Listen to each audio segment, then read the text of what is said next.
they kept doing all these tests, couldn't find nothing, and then one day I just couldn't get up off the toilet.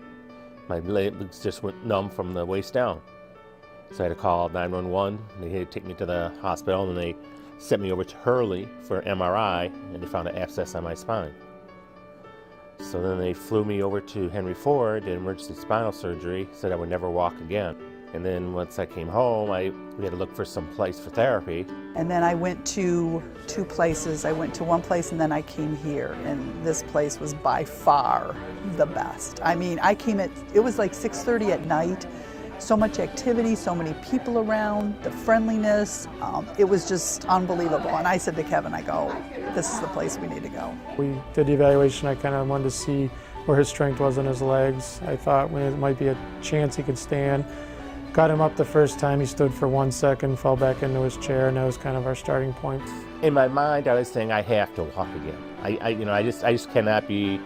And also in the back, I couldn't see my wife, all the stuff she was doing and dealing with, and I couldn't be an extra burden on her. You know, we start baby steps. You know, we're starting with just weight bearing, weight shifting. Okay, you ready? I'm ready. Changing to taking some steps, eventually walking in the parallel bars. 2 of us were helping him. Eventually to getting outside of the parallel bars. So kind of get the feel for the walker. Okay. Small steps. Our hope was that at some point he could at least get to the walker, that he could be able to do things, you know, to move about by himself, that I wouldn't have to have so much help. Dane worked with me, constantly, get me up out of the wheelchair and walking through parallel bars, and just kept working with me until I got walking again.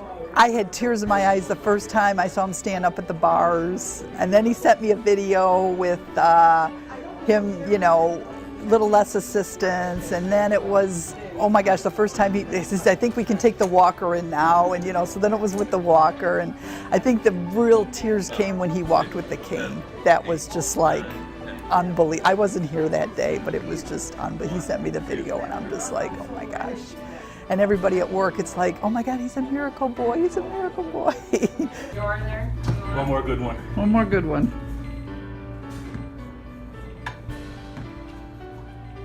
Just being independent again. It was a world to me. It was great. It's just be normal again. It's very rewarding to see something like this. You know, obviously we like to see people get better, but to see him walk and to be so happy and his family be so happy, it was a great moment. It's just like family here. You know, everybody is just so friendly, and they know you when you walk in the door, and even the other patients, you know, they're just very compassionate, and you know, nobody really knows what it's like to go through it until you actually go through it. You don't feel like they're here helping you because they're getting paid and they have to do it. They're here because they want to do it. And that's a whole different feeling. It's not a job to them, it's something they want to do. We're so grateful to everybody. Can't thank them enough. See you Wednesday, Holly. Bye, Kevin. Have a good day. You too. Hey, Kevin. Bye.